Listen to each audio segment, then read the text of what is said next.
পরবর্তী খবরের দিকে।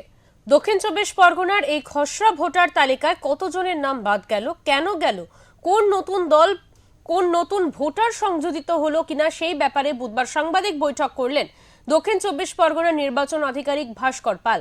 তিনি ঠিক কি বলেছেন শুনে নেব। মঙ্গলবার 16 ডিসেম্বর গোটা রাজ্যের মতো দক্ষিণ চব্বিশ পরগনাতেও খসড়া ভোটার তালিকা প্রকাশিত হয়েছে। দক্ষিণ চব্বিশ পরগনায় এই খসড়া ভোটার তালিকায় কতজনের নাম বাদ গেল, কেন গেল বা কোনো নতুন ভোটার সংযোজিত হলো কিনা সে ব্যাপারে সাংবাদিক বৈঠক করলেন দক্ষিণ চব্বিশ পরগনার অতিরিক্ত জেলা শাসক তথা নির্বাচন আধিকারিক ভাস্কর পাল। বুধবার 17 ডিসেম্বর আলিপুর জেলা শাসকের কোর্ট চেম্বারের কনফারেন্স হলে সকাল 11:30টায় তিনি এই বৈঠক করেন। তিনি জানান, প্রথম এসআইআর শুরুর সময় 85,94,708 জন ভোটার ছিল। এদের মধ্যে 77,76,276 জন তালিকাভুক্ত হয়েছে।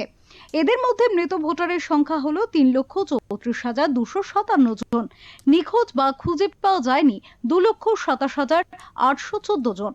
এবং আমাদের জেলাতে 8,859টি পোলিং স্টেশন ডেজিগনেটেড লোকেশনে, সেখানে 8,859 জন বিএলও যারা আছেন তাদের কাছে এই রোলটি পাবলিশ করা হয়েছে।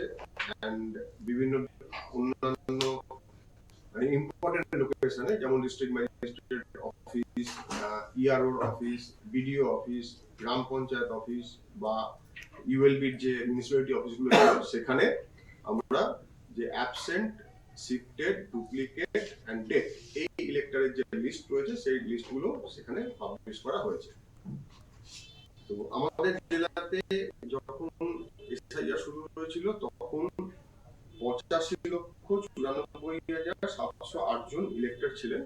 তো তাদের মধ্যে আমরা দেখতে পেয়েছি যে 77,76,276 জন এটা এনুমারেশন ফর্ম এটা ডিজিটাইজড হয়েছে।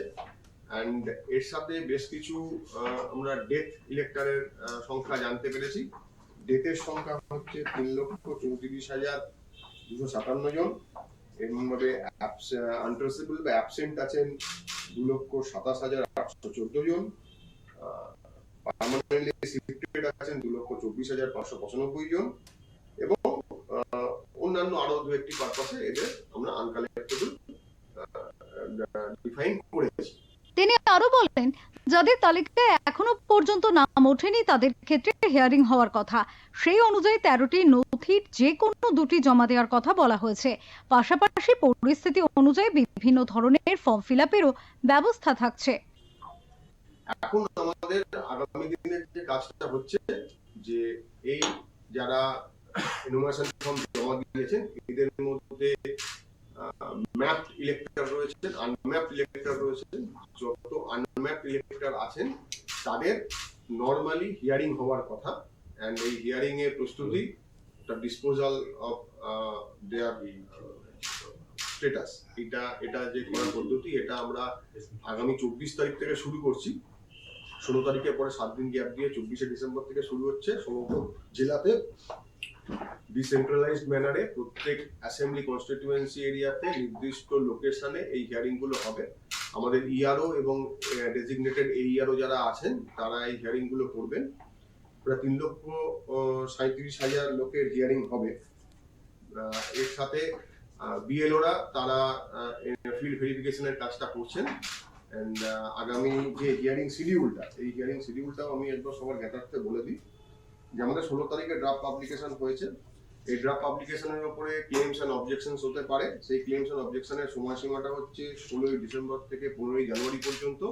প্রসঙ্গত উল্লেখযোগ্য যে নতুন ভোটার যারা, অর্থাৎ যারা প্রথমবারের জন্য ভোটদান করার হচ্ছে, 18 বছর বয়স হচ্ছে, সেই ইন্টেন্ডিং ভোটারদের ফর্ম 6 অ্যাপ্লিকেশনও এই সময় জমা নেওয়া হচ্ছে অনলাইন এবং বিএলওদের মাধ্যমে। এছাড়াও থাকছে ভোটারদের তালিকায় নাম সংযোজনের পদ্ধতিও, যা শুরু হবে 24শে ডিসেম্বর থেকে। প্রায় 3,37,000 মানুষের হিয়ারিং হওয়ার কথা রয়েছে। সঞ্জয় মাঝির রিপোর্ট, ওঙ্কার বাংলা।